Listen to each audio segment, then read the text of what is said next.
this is Abhijit and you are watching Cautious Aspirant. আজকে new ইকোনমির উপর video নিয়ে এসেছি।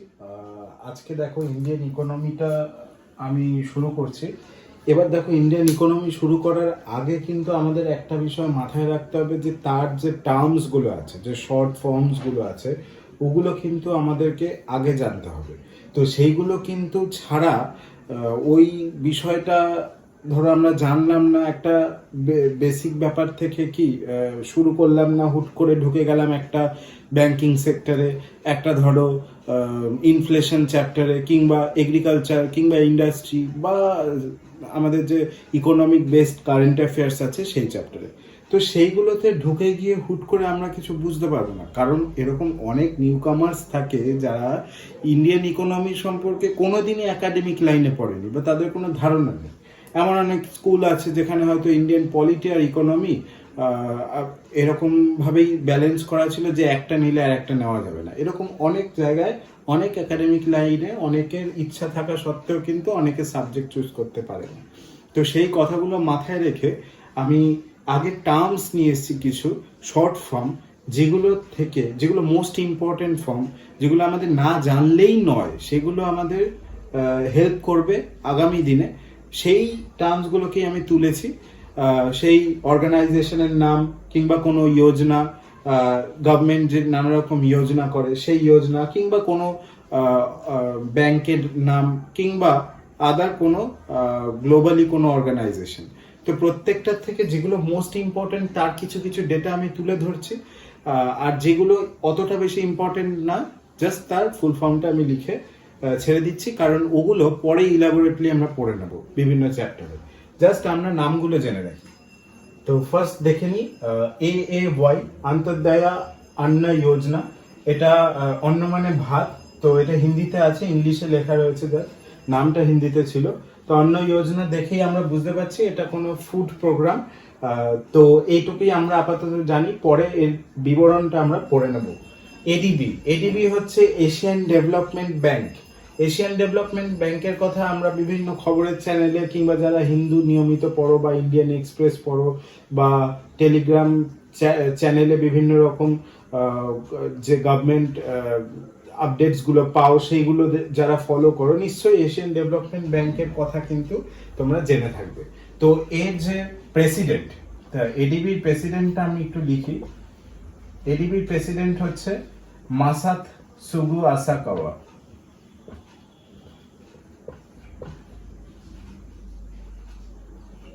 ঠিক আছে, মাসাতসুগু আসাকাওয়া। তো এইটা আমাদেরকে মাথায় রাখতে হবে, কারণ এই তুলেও কিন্তু অনেক সময় প্রশ্ন দেয় যে এশিয়ান ডেভেলপমেন্ট ব্যাংকের যিনি প্রেসিডেন্ট আছেন প্রেজেন্ট, তিনি কে। যদিও আমাদের এই বিষয়টা সম্পর্কে আপডেট থাকতে হবে। তো নেক্সট চলে যাই APL, above poverty line. Poverty মানে হচ্ছে দারিদ্রতার যে সীমারেখা, সেটাই লাইন বলতে তাই বোঝাচ্ছে। তো পভার্টি লাইন আমরা BPL ও পড়বো নেক্সট। BPL মানে হচ্ছে বিলো দ্য পভার্টি লাইন, আর APL মানে হচ্ছে above the poverty line. Below the poverty line মানে যাদের BPL কার্ড আছে, যারা দারিদ্র যে সীমা আছে তার নিচে অবস্থান করছে, তাদেরকে কিছু গভর্নমেন্ট এক্সট্রা ছাড় দেয়, সেটাকে BPL কার্ড বলছে। আর APL বলতে যারা পভার্টি লাইনের উপরে থাকে।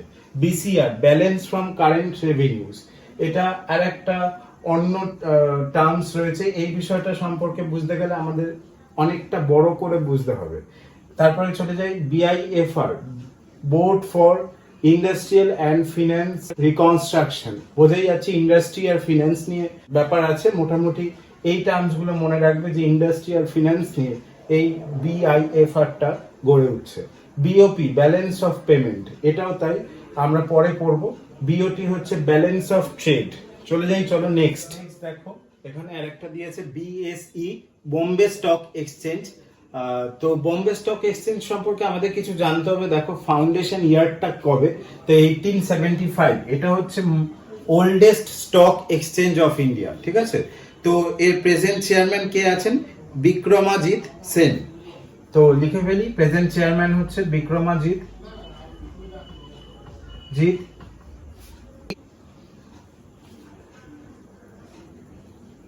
বিক্রমাজিৎ সেন।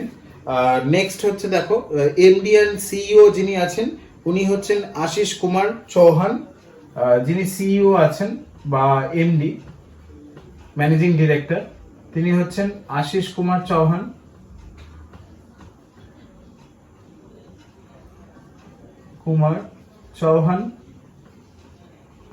আর এটার মেন লোকেশনটা কোথায় সেটা তো আমরা বোম্বে নামে বুঝতেই পেরে যাচ্ছি, কোথায়, মুম্বাইতে। তো এইটুকু ডেটা আমাদের মাথায় রাখলেই হবে। নেক্সট দেখো, আচ্ছা সিপিআই সম্পর্কে দেখে রাখো, এটা কনজিউমার প্রাইস ইন্ডেক্স। এটা সম্পর্কে একটু বলে রাখি, এটার বেস ইয়ারটা হচ্ছে 2012 ধরে চলে, মানে একটা বছর ধরে চলে। এটা কি কি না এগুলো আমরা পরে ঠিক পড়ে নেব, শুধু আমাদের ডেটাটা মাথায় রাখতে হবে যাতে পরে কোনো বুঝতে অসুবিধা না হয়। তো কনজিউমার প্রাইস ইন্ডেক্সে মার্চ মাসের যে রেজাল্টটা ছিল এবছরে সেটা হচ্ছে মার্চ আর এপ্রিল, ঠিক আছে, এই দুটো মাসের আমি হিসাব দিচ্ছি। প্রেজেন্ট যেটা ডেটা পাওয়া যাচ্ছে যে 156.80 ছিল, 156.80 পয়েন্ট, ঠিক আছে। আর এপ্রিল মাসে সেটা হয়েছে 157.90 পয়েন্ট। তা কত বাড়লো? 1.1 বাড়লো, তাই তো। এই 1.1 বেড়েছে, এইটা আমাদের জাস্ট মাথায় রাখতে হবে। এরকম তুলো কোশ্চেন দেয় যে সিপিআই প্রেজেন্ট পয়েন্ট কত রয়েছে ইন্ডিয়াতে, জাস্ট এইটুকু জেনে রাখো, যেহেতু যে কোনো পরীক্ষায় এখন আসতে পারে, বলা তো যাচ্ছে না এই বছরে কোনো পরীক্ষা হয়তো দিয়ে দিল, তাই এটা ডেটাটা জেনে রাখো। নেক্সট হচ্ছে cash reserve ratio. Cash reserve ratio সেটা আমরা জানি যে এটা আমাদের ব্যাংকিং সিস্টেমের একটা অংশ। তো সেইটা আমরা পড়বো, আরবিআই যখন পড়বো তখন এটা ইলাবোরেটলি পড়বো। এটার যে রেটটা রয়েছে, প্রেজেন্ট রেট, আরবিআই তো এগুলো সেট করেন, যেমন সিআরআর, ঠিক আছে, তারপর হচ্ছে রেপো রেট, আর রিভার্স রেপো রেট, তিনটে আর পরপর হবে। তো যাই হোক, সিআরআর এর হচ্ছে 4.00%, ঠিক আছে, 4% বললেও হবে। তো নেক্সট দেখো, এখানে দিয়েছে সিএসও আর এনএসএসও, সেন্ট্রাল স্ট্যাটিস্টিক্যাল অর্গানাইজেশন একটা, আর সেকেন্ডটা হচ্ছে ন্যাশনাল স্যাম্পল সার্ভে অফিস। তো এইবার এই দুটো সম্পর্কে একটু বলে রাখি। প্রথমে জিডিপি এস্টিমেশন আর ন্যাশনাল ইনকাম যে ডিভিশন, ধরো জিডিপি হচ্ছে গ্রস ডোমেস্টিক প্রোডাক্ট, ঠিক আছে, আর ন্যাশনাল ইনকামের যে এস্টিমেশনটা, এটা পুরোটাই কিন্তু কার হাতে ছিল? সিএসওর হাতে ছিল, ঠিক আছে, সিএসওর হাতে ছিল। কিন্তু 1955 সাল মানে 1955-এ কি করা হলো, বলা হলো যে এনএসএসও মানে ন্যাশনাল স্যাম্পল সার্ভে অফিস এই পুরো ব্যাপারটাকে, এর আগে কি করতো, সিএসও ন্যাশনাল লেভেলে এই পুরো কাজটা করতো, জিডিপি আর ন্যাশনাল ইনকাম এই পুরো ব্যাপারটা করতো। কিন্তু 1955 থেকে কথাটা ঠিক হলো যে এনএসএসও ন্যাশনাল লেভেলে যে সার্ভেটা করবে, সেই সার্ভের উপর ডিপেন্ড করে সিএসও সেন্ট্রাল স্ট্যাটিস্টিক্যাল অর্গানাইজেশন এই পুরো ব্যাপারটাকে কি করবে, ডিপেন্ড করে কিন্তু এস্টিমেট করবে। এরপর দেখো 2019 সাল ঠিক করা হলো যে এই সিএসও প্লাস এনএসএসও এই দুটোকে মিলিয়ে এনএসও করে দেওয়া হবে। তো সেটাই করে দেওয়া হলো। এনএসওর ফুল ফর্ম হচ্ছে ন্যাশনাল স্ট্যাটিস্টিক্স অফিস। তো মাথায় রাখতে হবে, এই এনএসএসও থেকে ন্যাশনাল নিয়েছে, ওপর থেকে স্ট্যাটিস্টিক কথাটা নিয়েছে, আর নিচ থেকে অফিস, জাস্ট তিনটে মনে রাখতে, ন্যাশনাল স্ট্যাটিস্টিক অফিস, ঠিক আছে, এটা মাথায় রাখবে বাস। এরপরে আমরা চলে যাব নেক্সট স্লাইডে। নেক্সট দেখো, একটা ছোট্ট জিনিস শিখিয়ে রাখি, স্ট্রেসড অ্যাসেট, ঠিক আছে। তো এটা সম্পর্কে আমরা পড়বো, আগে লিখে নিই, ঠিক আছে। স্ট্রেসড অ্যাসেট বা অ্যাসেটস, যে ধরো ব্যাংকিং এর যেহেতু পার্ট এটা, তো আমাদেরকে এটা মাথায় রাখতে হবে এই স্ট্রেস কথাটার মানেটা কি, যেটা আমাদের খুব স্ট্রেস দিচ্ছে বা যে অ্যাসেট আমাদেরকে খুব চিন্তায় ফেলছে, ঠিক আছে। তো সেই চিন্তা ব্যাপারটাকে কাটাবার জন্য ব্যাংক তিনটে পদ বার করলো। তিনটে পদ কি করলো? একটা হচ্ছে নন পারফর্মিং অ্যাসেটস, সেকেন্ডটা হচ্ছে রেস্ট্রাক্টেড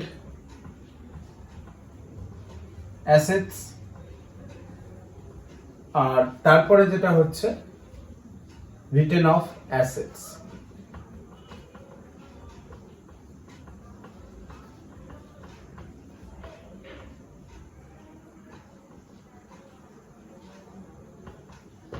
তো দেখো নন পারফর্মিং অ্যাসেটস যেটা আছে সেটাতে কি হবে, ধরো তুমি কোনো ব্যাংক থেকে লোন নিলে, লোন নিয়ে সেটা তোমার প্রত্যেক মাসে ইএমআই দিতে হবে। তো সেই ইএমআই বা সেই যেটা তুমি ধার করেছো, বড় করেছো, সেই যে তোমার দেওয়াটা কথা প্রত্যেক মাসে, ধরো প্রত্যেক মাসে তোমার 500 টাকা করে দেওয়ার কথা, তুমি পরপর 90 ডেজ কেটে গেছে, মানে 3 মান্থস, ঠিক আছে, 3 মান্থস কেটে গেছে, তা তোমার কি হবে, তো সেটা নন পারফর্মিং অ্যাসেট হিসেবে কিন্তু ধরে নেওয়া হবে, কারণ তুমি এটা ওভারডিউ করে গেছো, ঠিক আছে, ওভারডিউ হয়ে গেছে তোমার। তো এই ওভারডিউটাকে কাটাবার জন্য ব্যাংক তখন নতুন ভাবে কিছু পদ্ধতি অবলম্বন করে। সেটা হচ্ছে, ধরো তুমি বড়োয়ার, তোমাকে রেস্ট্রাক্টেড অ্যাসেটের মধ্যে কিন্তু ফেলে দেবে। কিরকম দেখো, ধরো রেস্ট্রাক্টেড যে অ্যাসেটস এই পদ্ধতিটা আছে, এটাতে ব্যাড লোন যেগুলো আছে, ব্যাড লোন গুলোকে নিউ লোনে পরিণত করা হয়, ঠিক আছে। এবার কিভাবে করা হয়, ধরো এমনি এমনি কি বলে যে চলো আবার নতুন করে খেলতে বসবো, সেরকম তো নয়, যে যেটা পুরনো সেটাই রয়েছে, জাস্ট সেই লোনটাকে কিছু রেনোভেট করে। কিভাবে করবে, ধরো পিরিয়ড অফ টাইমটা একটু বাড়িয়ে দেবে, ধরো দিতে অসুবিধা হচ্ছে আর একটু লং করে দিল, 10 বছর ছিল 15 বছর করে দিল, আমি কথার কথা বলছি, টাইমটা বাড়ালো, ঠিক আছে।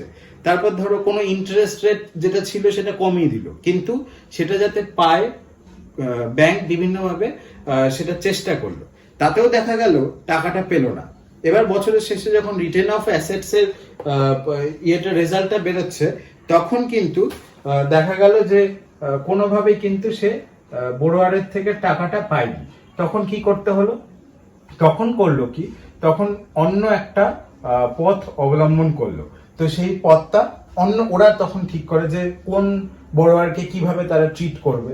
তো তখন এমন নয় যে ওই যে যারা বড়োয়ার ছিল তাদেরকে সেই পথ থেকে হাঁটিয়ে দেবে, মানে তাদের লোন মাফ হয়ে গেল, পার্ডন হয়ে গেল, সেটাও না, বা তাদেরকে কিন্তু লোন থেকে ছুটকারাও দিয়ে দিচ্ছে না, মানে ছেড়েও দিচ্ছে না। তাহলে কি অন্য একটা পথে কিন্তু ব্যাংক সেই টাকাটা তোলার ব্যবস্থা করবে। তো জাস্ট এটা আমাদেরকে জেনে রাখা দরকার বলে আমার মনে হলো, এই ব্যাপারটা আসতে পারে। তো নেক্সট চলো, নেক্সট দেখো দিয়ে দিয়েছে কিছু ইম্পর্টেন্ট নেম, সেটা হচ্ছে DT, direct taxes. Direct taxes মানে কি, তোমার থেকে গভর্নমেন্ট যেগুলো ডিরেক্টলি ট্যাক্স বলে তুলছে সেগুলোকে ডিরেক্ট ট্যাক্সেস হিসেবে আমরা ধরে নিচ্ছি। আর ইনডিরেক্ট ট্যাক্সেস যেটা ইনডিরেক্টলি তোমার থেকে তোলা হচ্ছে, রেলের যে টিকিটটা সেটা বলতে পারো যে ইনডিরেক্ট ট্যাক্সের মধ্যে পড়ছে। ইউরোপিয়ান ইউনিয়ন, ইউরোপিয়ান ইউনিয়ন যে অর্গানাইজেশনটা আছে ওইটা সম্পর্কে আমরা পরে ভালো করে জানবো। ইউরোপিয়ান ইউনিয়নের কথাও কিন্তু আমরা এখন খবরের মধ্যে ভালোই শুনতে পাই, যারা ডেইলি নিউজ আর কি ফলো করো তাদের কথা বলছি। তো ইউরোপিয়ান ইউনিয়ন যে কমিশন, ইউরোপিয়ান যে কমিশন আছে, তার প্রেসিডেন্ট কে, তিনি হচ্ছেন আরসুলা ভন ডের লেয়েন, ঠিক আছে, আরসুলা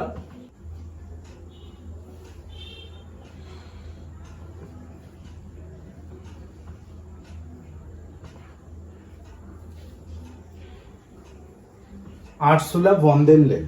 তো এইটা আমাদেরকে মাথায় রাখতে হবে, ইনি হচ্ছেন ইউরোপিয়ান ইউনিয়নের যিনি প্রেসিডেন্ট আছেন, ইউনিয়ন কমিশন যেটা ইউরোপিয়ান কমিশন, তার প্রেসিডেন্ট হচ্ছেন আরসুলা ভন ডের লেয়েন।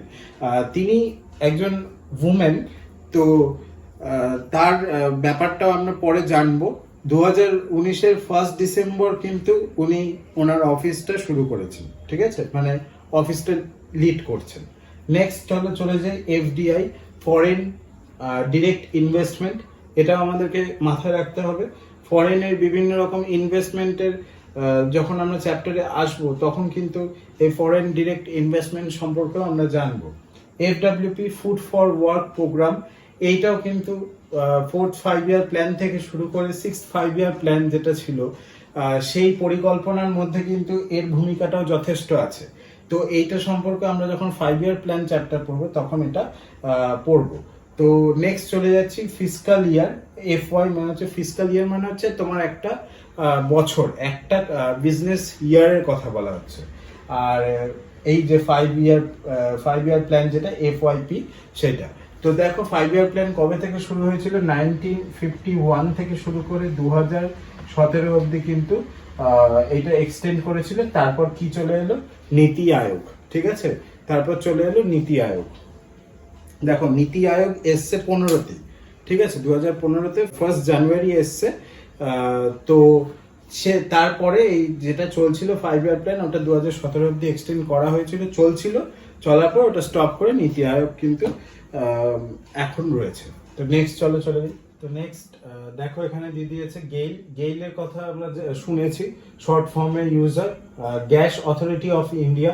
জিডিপি, এই যে জিডিপি বাড়ছে, জিডিপি কমছে ইন্ডিয়ার, এটাই ইকোনমির একটা বড় পার্ট। তো জিডিপি ন্যাশনাল ইনকামের ক্ষেত্রে কিন্তু মোস্ট ইম্পর্টেন্ট পার্ট বলা যেতে পারে। যখন ন্যাশনাল ইনকাম চ্যাপ্টারটা পড়বো তখন কিন্তু এটা সম্পর্কে আরো অনেক কিছু পড়বো, জিডিপি ডেফিলেটার, NNP, ঠিক আছে, নেট ন্যাশনাল প্রোডাক্ট যেটা GNP, গ্রস ন্যাশনাল প্রোডাক্ট, এই সব কিছু।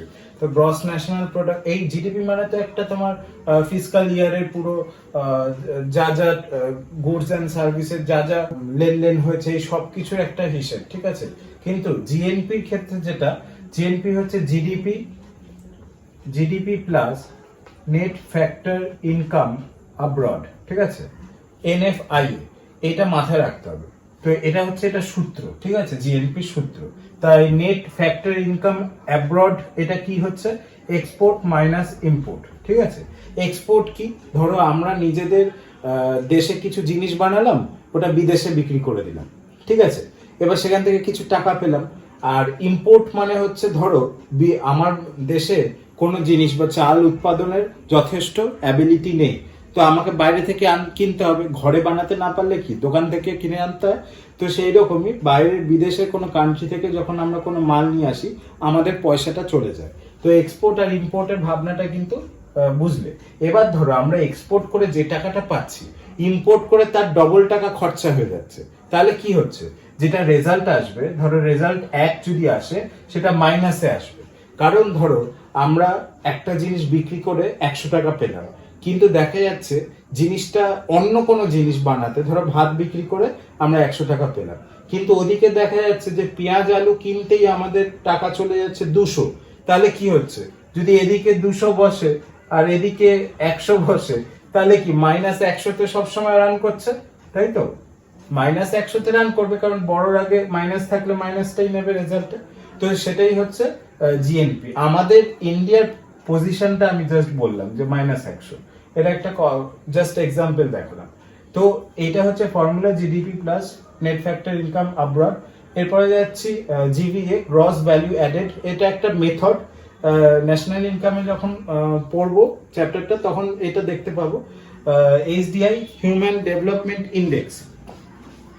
হিউম্যান ডেভেলপমেন্ট ইন্ডেক্সের আমাদের ইন্ডিয়ার র্যাঙ্কটা কত এবং কতটা গ্লোবালি এই ব্যাপারটা এফেক্ট করছে, এবং কটা কান্ট্রি এর মধ্যে রয়েছে। তো দেখো মোট রয়েছে 189 কান্ট্রি, তার মধ্যে ইন্ডিয়ার র্যাঙ্ক হচ্ছে 131, ঠিক আছে, 131 হচ্ছে ইন্ডিয়ার র্যাঙ্ক, প্রেজেন্ট র্যাঙ্ক। তো এটা কিন্তু আপডেট করতে হবে। HPI হচ্ছে হিউম্যান পভার্টি ইন্ডেক্স, ওই পভার্টি বলতে তো বোঝালামই, যে পভার্টি লাইন কতটা আছে, কি বৃত্তান্ত, যা আপডেট সেগুলো এর মাধ্যমে জানে। IAY, এটা হচ্ছে ইন্দিরা আবাস যোজনা, এটা তো জানোই, একটা যোজনার কথা বলছে, জাস্ট ফুল ফর্ম গুলো আমাদের জানা দরকার। নেক্সট চলো,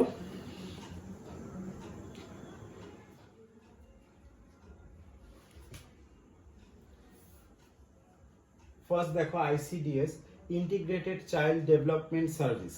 তো এইটা সম্পর্কে সবার একটা ধারণা নিশ্চয়ই আছে, ICDS এর উপর এক্সামও হয়, এটা যারা মেয়েরা আছে তারা ভালো জানবে, এই ICDS এক্সামটা তারা দেয়, যারা প্রিপারেশন নিচ্ছ তারা এইটা সম্পর্কে নিশ্চয়ই জানবে। এটা এক্সামটা মোটামুটি অ্যাভেলেবেল আছে, মানে হচ্ছে আর কি।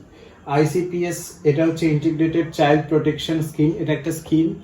আচ্ছা, IMF, ইন্টারন্যাশনাল মনিটারি ফান্ড, এইটা সম্পর্কে একটু ইলাবোরেটলি বলতে হবে, তো এটা পরে বলছি।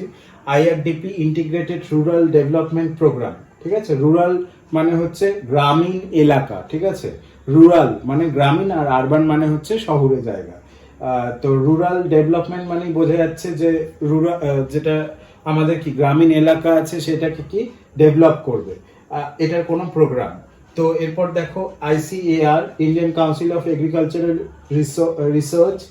তো রিসার্চ মানে বোঝাই যাচ্ছে এগ্রিকালচারের উপর কোনো রিসার্চের কাউন্সিল, ইন্ডিয়ান কাউন্সিল, এটা একটা ইম্পর্টেন্ট অর্গানাইজেশন। তো এরপরে দেখো IIBI, industrial investment bank of India, এটা সেই ইনভেস্টমেন্ট টাকা কড়ির ব্যাপার এলো। তো মানি মার্কেট বা অন্যান্য মার্কেট সিস্টেম যখন পড়বে এটা কিন্তু তখন লাগবে। এলপিজি, এলপিজি নিয়ে কোশ্চেন আসে, ভীষণ আসে।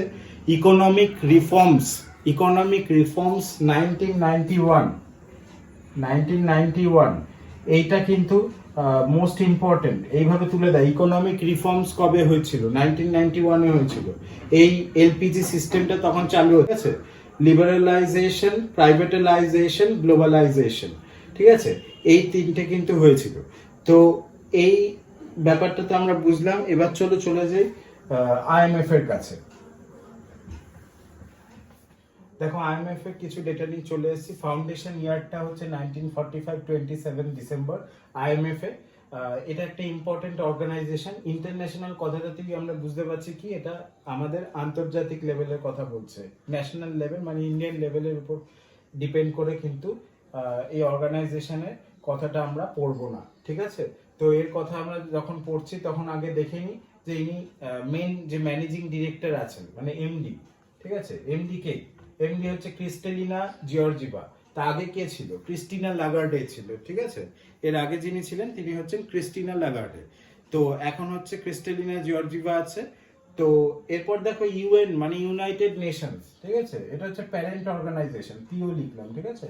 প্যারেন্ট অর্গানাইজেশন ইউনাইটেড নেশনস, এটা ঠিক আছে। তো দেখো তারপরে হচ্ছে হেডকোয়ার্টার, হেডকোয়ার্টার নিয়ে হচ্ছে ওয়াশিংটন, হেডকোয়ার্টার HQ লিখলাম, ওয়াশিংটনে অবস্থিত। গীতা গোপীনাথকে, ইনি হচ্ছেন চিফ ইকোনমিস্ট, ঠিক আছে।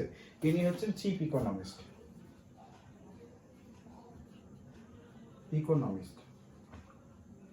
ঠিক আছে। ইনি হচ্ছেন চিফ ইকোনমিস্ট। তো চলো চলে যাই নেক্সট।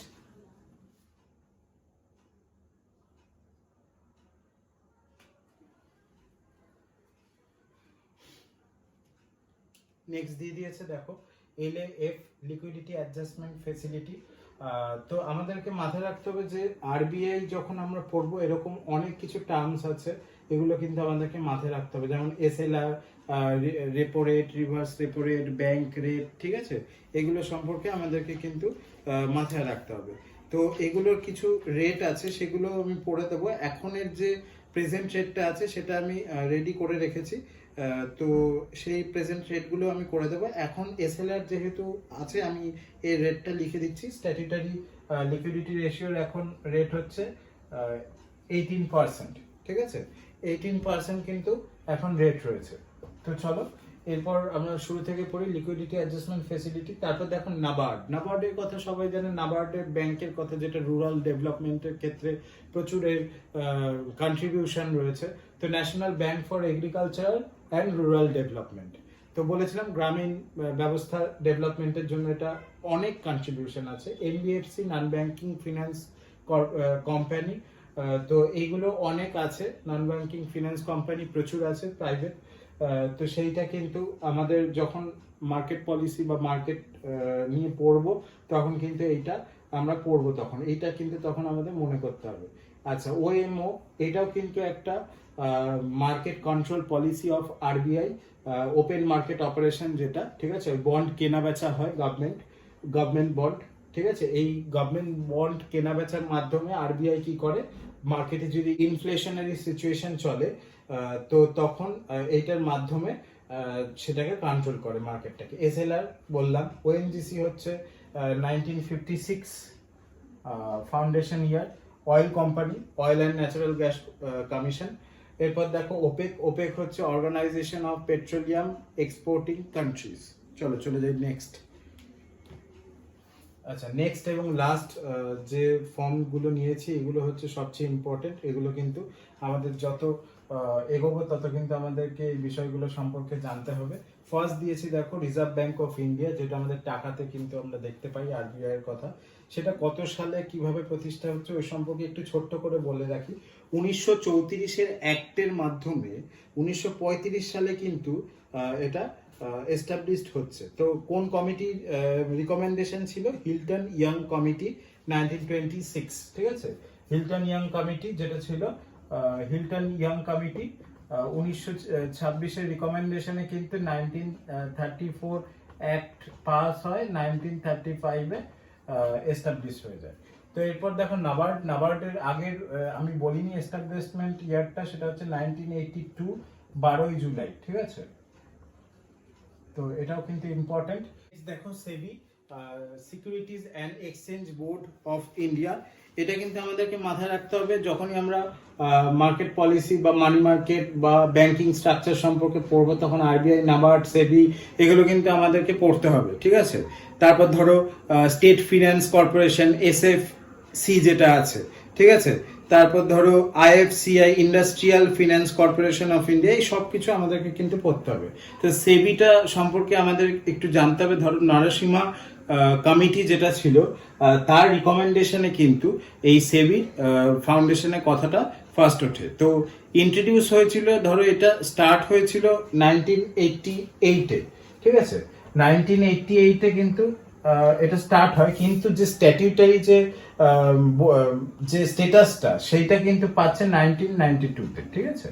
তো 1988-এ ইন্ট্রোডিউস হচ্ছে, কিন্তু স্টার্ট যে function as a statutory body সেই স্ট্যাটাসটা নিয়ে কিন্তু শুরু করছে 1992-তে। তো চলে যাই স্পেশাল ইকোনমিক জোন, সিস। এইটা জিওগ্রাফি, ইকোনমিক্স এর প্রত্যেকটার ক্ষেত্রে কিন্তু ইম্পর্টেন্ট, এমনকি বায়োলজি, এনভায়রনমেন্ট পার্টের ক্ষেত্রেও এটা ইম্পর্টেন্ট। তো UNDP, united nations development programme. Next চলে যাচ্ছি হু, যেটা তো জানি কোভিড-19 নিয়ে কতবার এটি চর্চিত হয়েছে আমাদের মধ্যে। তো দেখো ওয়ার্ল্ড হেলথ অর্গানাইজেশন, নেক্সট হচ্ছে ওয়ার্ল্ড ট্রেড অর্গানাইজেশন WTO, আর ট্রেজারি বিল সম্পর্কে তো আমরা জানি, ঠিক আছে। তো টিবি হচ্ছে ট্রেজারি বিল। তো দেখো আজকে এরকম অনেকগুলো ইম্পর্টেন্ট আমরা ফর্ম পড়ে নিলাম। তো এছাড়াও কিন্তু আরো অনেক আছে, শুধু এইটুকুতেই কিন্তু সীমাবদ্ধ নয়। কিন্তু দেখো আমাদের আগে এগোতে গেলে এইটুকু কিন্তু আমাদেরকে জানতে হবে। এই বেসিক জ্ঞানটা নিয়ে যদি আমরা এগোই, তাহলে মোটামুটি একটা ধারণা কিন্তু আমাদেরকে এইটুকু শান্তি দেবে যে হ্যাঁ আমরা করতে পারবো, ঠিক আছে। যারা ধরো একদমই নতুন, তাদের এই টার্মস গুলো জানা কিন্তু অত্যাবশ্যকীয়।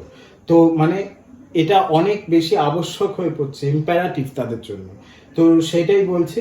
তো আমরা এইটুকু তো যতটুকু রিজার্ভ ব্যাংক সম্পর্কে জানলাম, যতটুকু নাবার্ড সম্পর্কে জানলাম, সেবি, সিজ, ঠিক আছে, ইউএনডিপি, হুড, এছাড়াও ধরো আগের যেগুলো পড়লাম সেই প্রত্যেকটা ওএনজিসি কত সালে প্রতিষ্ঠা হচ্ছে, ওপেক কি, ঠিক আছে, প্যাক্স কি, এছাড়াও বাজেট নিয়ে অনেক কিছু থাকে।